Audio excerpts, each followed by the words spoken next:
Hi, my name is Dmitrious. My name is Alex. And together we are the Bistrevsky brothers!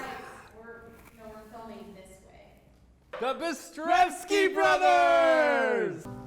You are a Bistrevsky. We are Bistrevsky. None of this was ever the plan. This is just all random and it just kind of fell into place.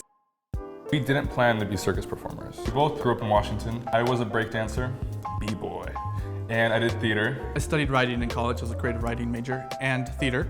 And we both moved to LA to pursue film. I wanted to do stunt work. And I wanted to write for film. And when we moved here, we fell into circus. We were at a Starbucks and a lady tapped me on the shoulder and said, "Hey, I'm a director of a circus school. We need strong men to do circus. Would you like to come check out our circus school?" She must have noticed, first of all, how tall he is, but then also how much fun we were having. Not that tall. I'm 6'7". It's such a perfect fit. We didn't know this thing existed. It was the perfect fusion of performance art and theater combined with athleticism. I'm older, but everyone guesses that Alex is older because they think I'm trying to trick them. I'm a generalist in the circus called a variety entertainer. So I'm a juggler, I spin staff, I'm a hand balancer, acrobat. I do partner acrobatics, clown, and rollabola. I am a variety circus entertainer, the juggler, clown first and foremost, equilibristic artist, so I will balance on different things. Unicycle, rolling globe, sometimes a rollabola, stilts, and my favorite, my baby, is my vaudevillian hat and cane manipulation. I didn't think anything was possible. I was already tall, I was awkward, everything was impossible. And the moment you achieve that little bit of impossible, it becomes a little bit addicting. That's the drive for me. It's self-improvement. Every day I wake up a little bit better than I was the day before. I was working like a 9 to 5, and I just didn't want to work a 9 to 5 anymore. I saw circus as a way to also perform and make money and survive.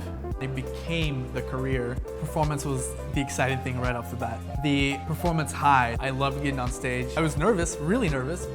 Once you get on stage, those nerves kind of go away and then you do what you're there to do. The best part about performing now is I get to travel. I get paid to go places and perform. So when you hire both of us, you get a whole company. You get a hand balancer, you get a stilt walker, you get a juggler, you get a clown, you get all these different types of performance with just 2 people. The way we train a lot of the time is you have a discipline and you lock yourself in a room and you just see what's possible, because if you know what other people are doing, you get stuck in a creative trap where you try to copy it, even subconsciously what they're doing. A discovery versus like, this is what I have to learn. That's what makes circus special. It's that creative process, even when it's not creative.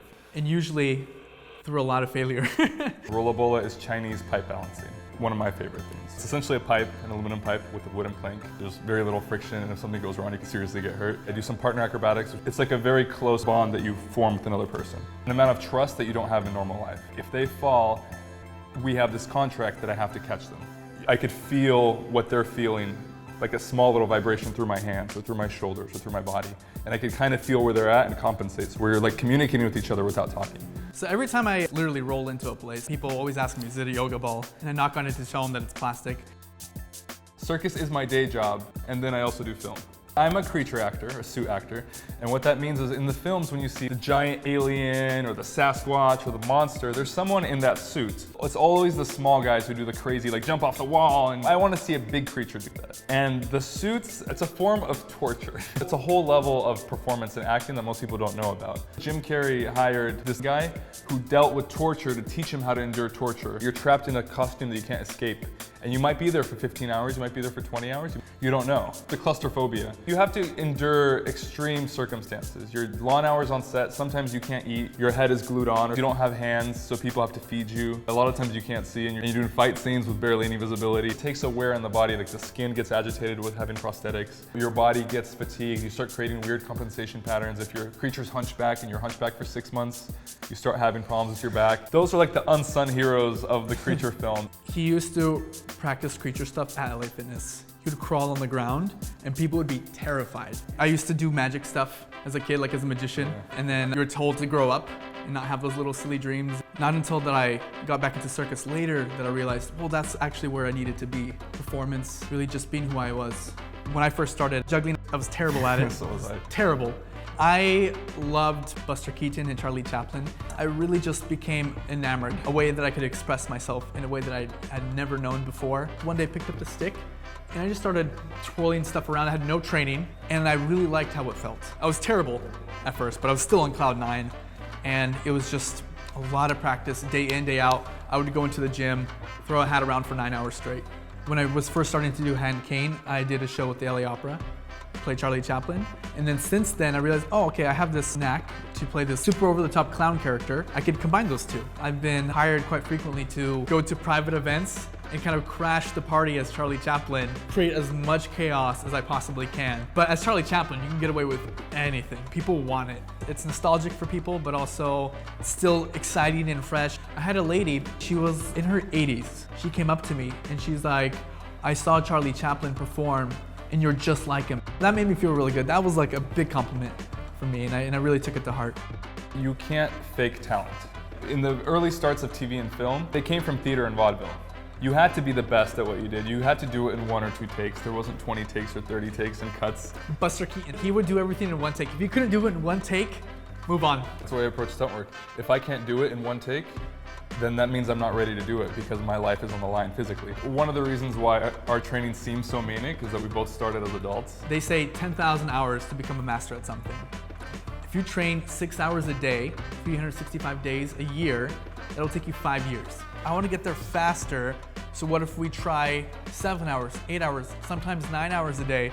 Maybe in 25 hours, I'll finally get it. I have 5 disciplines, that's 50,000 hours.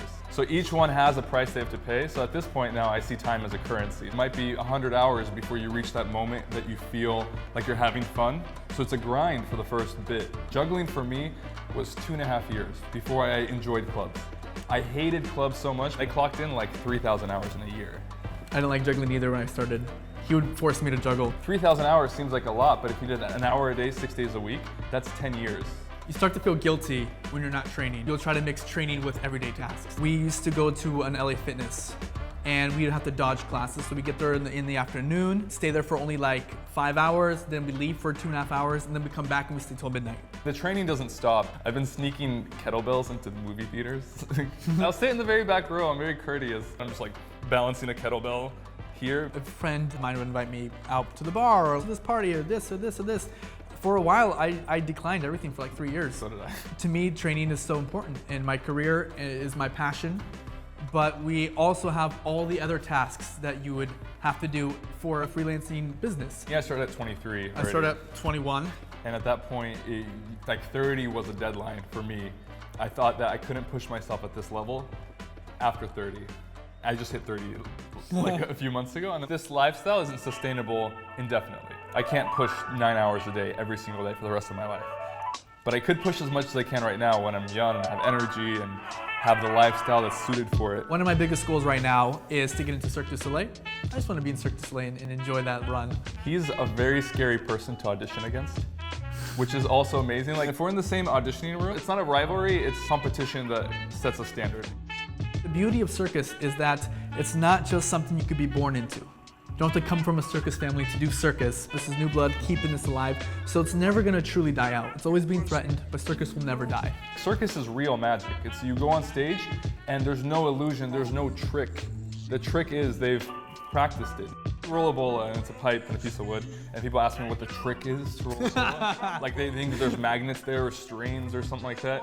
The ability to take something absolutely ordinary and make it extraordinary. It really just inspires them to think outside the box in the future, realize that there's beauty in simplicity. Circus is a very magical thing to me that can't be replaced with anything. Not even cake? Cake will replace it in a heartbeat.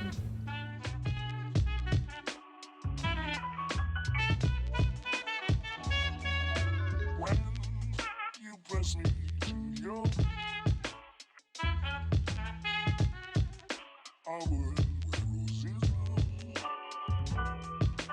when you speak, angel, sing from above. Every day word seems